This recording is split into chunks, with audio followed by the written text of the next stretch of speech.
والنازعات غرقا والناشطات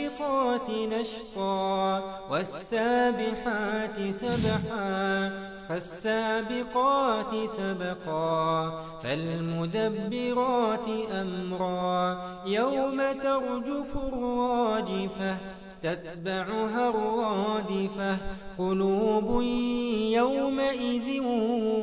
واجفة أبصارها خاشعة يقولون أئنا لمردودون في الحافرة أئذا كنا عظاما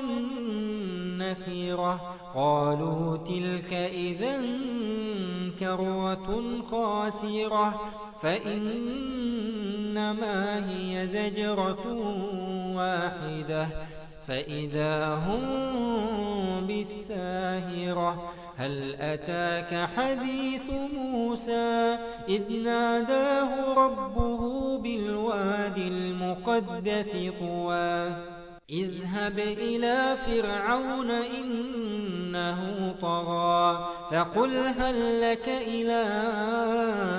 أن تزكى وأهديك إلى ربك فتخشى فأراه الآية الكبرى فكذب وعصى ثم أدبر يسعى فحشر فنادى فقال أنا ربكم الأعلى فأخذه الله نكال الآخرة والأولى إن في ذلك لعبرة لمن يخشى أأنتم أشد خلقا أم السماء بناها رفع سمكها فسواها وأغطش ليلها وأخرج ضحاها والأرض بعد ذلك دحاها أخرج منها ماءها ومرعاها والجبال أرساها متاعا لكم ولأنعامكم فإذا جاءت الطامة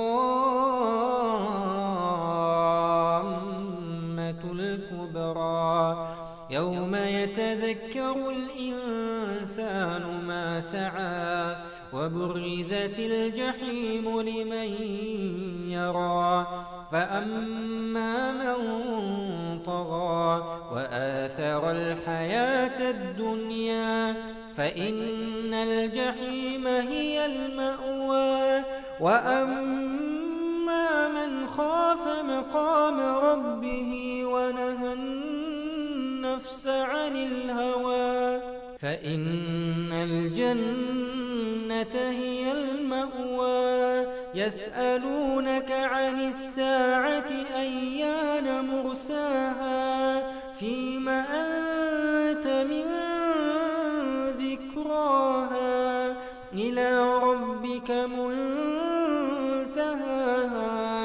إنما أنت منذر من يخشاها كأنهم يوم